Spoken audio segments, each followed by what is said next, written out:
లేదంటే కేంద్ర పెద్దలను కలిసేవారు, కేంద్ర హోంశాఖ మంత్రిని కలిసేవారు, అవసరమైతే ప్రధానికి ఫిర్యాదు చేశారు. ఇప్పుడు వీళ్ళు అది కూడా చేయట్లేదు కదా. ఏముంది ఉపయోగం వాటితో? ఇప్పుడు వీళ్ళే అధికారంలో ఉంది అంటే రాజ్యాంగబద్ధంగా వెళ్ళాలంటే చేసే పని అదే కదా. ఏముంది, ఇప్పుడు కూడా మొన్న ఇచ్చి వచ్చారు కదా, 3 సార్లు ఇచ్చి వచ్చాడు జగన్. ఏమైనా పని చేసిందా?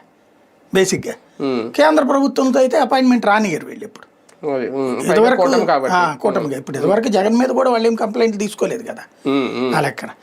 ఈ కంప్లైంట్ అదేంటంటే పబ్లిసిటీ కోసం చేసుకోవాలి. ఇప్పుడు జగన్ టైంలో అట్లా పబ్లిసిటీ కోసం తెలుగుదేశం చేసినా అలా చేసిన వాళ్ళని టార్గెట్ చేసి కొట్టడం చేయలేవాళ్ళు, విమర్శించినా ఏదైనా సరే. ఇప్పుడు జగన్ని రోజు సైకోనేవాళ్ళు. ఇవాళ ఒక్కసారి చంద్రబాబుని ఏదన్నా ఒక్క మాట అనమనండి, లోకేష్ని ఒక్క మాట అనమనండి, కొత్త ఫార్ములా కూడా పెట్టారు వీళ్ళు. ఒకటి కేసులు, దొంగ కేసులు, అరెస్టులు. అదేది మొన్న అతను నాగార్జున యాదవ్ మీద అనుకుంటా విమర్శించాడు, లోకేష్ తెలియదా చంద్రబాబుకి తెలియదా వ్యవహారం అని విమర్శ చేసింది అతను. అతనికి నువ్వు ఏది మన దాని పేరు ఏమంటారు, పంచాయతీ రాజ్కి సంబంధించిన నిధులు 240 రోజుల పాటు నీ దగ్గర డబ్బులు లేకుండా లేట్ అయినాయి, ఆ సంగతి నీకు తెలుసా లేదా? ఎవరు లోకేష్ గారు తెలుసా లేదా? పవన్ కళ్యాణ్ ఆ మంత్రివి కదా, తెలుసా లేదా నీకు?